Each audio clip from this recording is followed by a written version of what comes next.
Hello guys and welcome to Painting Panzers. Today we're going to be taking a look at the Forward to Berlin Soviet set that was sent to me by the fantastic team at Warlord Games. It's going to be an in-depth look. We're going to take a look at every single part of this box set, as well as look at some finished models that I've done at the end, or model I should say. We're comparing old to new in terms of the new infantry. So stay tuned and watch till the end to see that finished model. Alright, let's get stuck into it.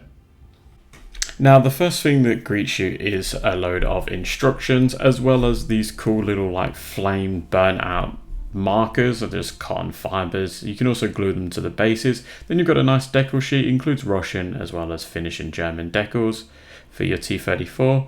Then we've got the divisional gun. It's an assembly sheet, as well as the Soviet Army infantry instruction sheet, so it gives you an idea of how it all goes together and how you should paint them according to the paint set that Warlord recommend. Then we've got the Katusha, which is the rocket launcher instruction manual with a nice little bit of box art there as well as a painting guide. And then we've got the T-34-85 assembly guide as well. So yeah, plenty of instructions and painting guides in the set to help you along your way, especially if you're new to the hobby. Now you get 42 multi-pose hard plastic Soviet infantry, and as part of those sprues you get these little sprues, so there's 6 of those, and they include a dog as well as some capes and some cool little like bayonet holding a knife as well as a pistol. So these are going to be great for Soviet scouts and officers and such. I love the fact you're going to get 6 dogs as well, so you can really have some fun with those. Then we get 7 of the main infantry set. So these are the new 2025 Russian, or Soviet I should say, Soviet Army sprue set. So these are the latest release, these are the updated version, and they are absolutely brilliant.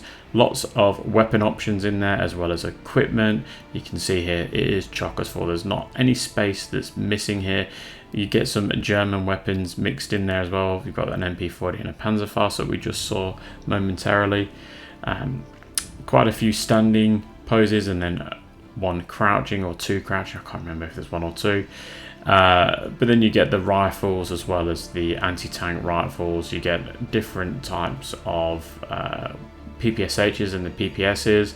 You get a couple of light machine guns mixed in there as well. Plenty of detail. You know, Warlord Games do some fantastic hard plastic detail. So yeah, you're not going to be disappointed with the detail that's in these sets. Now it also includes a variety of equipment, as I've said, as well as some heads, which we're going to see in just a moment. So you can see that we've got some helmet versions, some sort of officers in their caps, as well as some females. Just zooming in on that MP40. Here we go. We're going to have a look at the females right now as well. So you can make some female snipers or whatever you want to do, which is really cool. So then the Katusha is made up of 3 parts. So the first part being the small little sprue that we can see that I've just zoomed in on now. This little part here is just obviously for the main cab. Then the second sprue set includes a load of wheels, because it actually had quite a few wheels. And then we've got the main cab. It's an older sprue, I believe, at least anyway, but it still goes together nicely, and you can put some crew inside of the Katusha as well, so as if they're driving or just sitting, chilling, you know, as you can see here. So I think you probably have noticed the difference. These are more of the older style of Soviet soldiers that Warlord put out, but you know, if they're going to be sitting inside the vehicle, who cares? And then the last sprue set includes all of your rockets, so you're going to be painting this for a while, and it's also going to be a little bit fiddly to assemble. There's a few little smaller parts, so just take your time, be careful as well, use some nice sharp side cutters, but the way this is designed, nothing should really break. We've got the rails for the rockets there as well, and then we've got a couple more infantry that are just, you know, helping to support the Katusha and put the rockets on and whatnot. And doesn't look fantastic, the soldiers, but again, they'll do. Now we've got a machine gun, a mortar, and the assault gun with crew. It's all metal, which is interesting because we've gone from plastic now to metal. But we'll take a closer look at what you get. So we get the Maxim machine gun. You get 2 of these, and it includes wheels, the cab for the Maxim to sit on, and the actual Maxim itself. Then we've got the mortar, so you've got the base of the mortar, the bipod, as well as the actual mortar itself. Lovely detail, as always.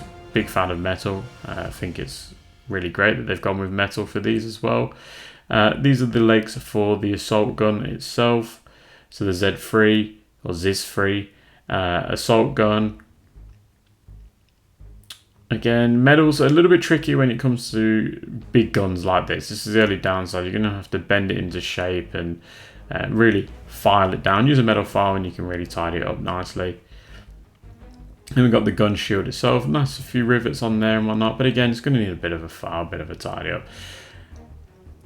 Then we've got some more little parts of that assault gun. So we've got the wheels there. We've got also got the aiming sight and whatnot. I forgot to include that. Then we've got some of the actual crew that go with it. We've got one here that seems to be like in like a firing post, probably standing on the legs of the assault gun. And then we've got just the officer instructing his men on what to do. Now, just to really mix things up, they've included some resin infantry for the machine guns and mortar. Not a big fan of resin myself, soft resin at least anyway, but they actually don't look too bad, to be honest. There's very little cleanup that's going to be involved with them, so that's a nice change for soft resin. I'm not talking about Warlord specifically, just in general. Yeah, actually look pretty good. Maybe I need to give them a fair shot before I'm too critical of them, because they do look very nice indeed. This particular guy, again, not too much cleanup, which is interesting. Maybe just a soft little file might be able to get rid of just some of those mold lines along the body there.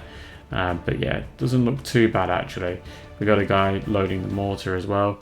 I'm interested to know why they went with resin and not metal, considering they've already included metal in here. They haven't gone with one or the other. They've just put both in.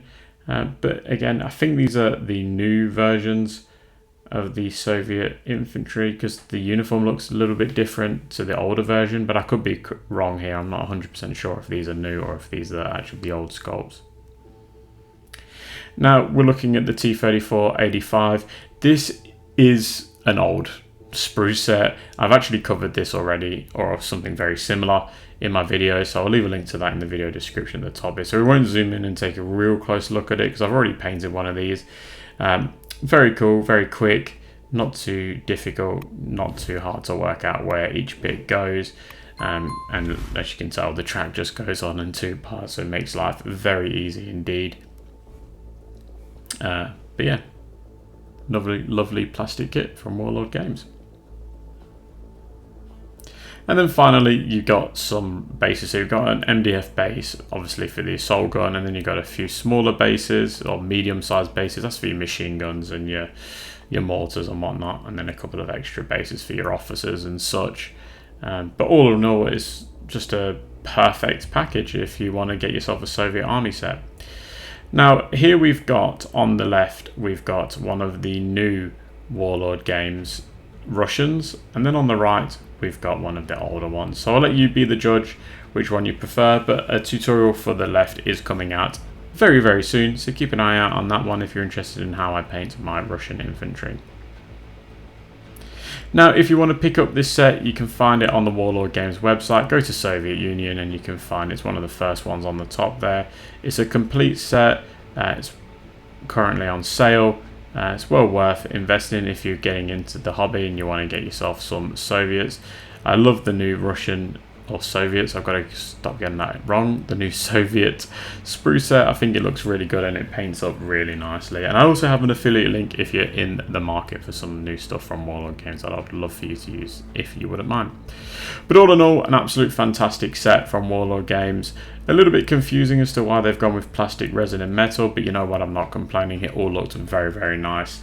And I think it's going to make people very happy. I do love these sets. They're normally a bit more of a bargain, and they go together really nicely. So a massive thank you goes out to the team at Warlord Games for sending me this. I don't think I'm ever going to get around to painting the whole set, but you know what, never say never. Let's see what the future holds. Alright guys, I'm going to leave it here. Thanks for watching, and I'll catch you at the next one.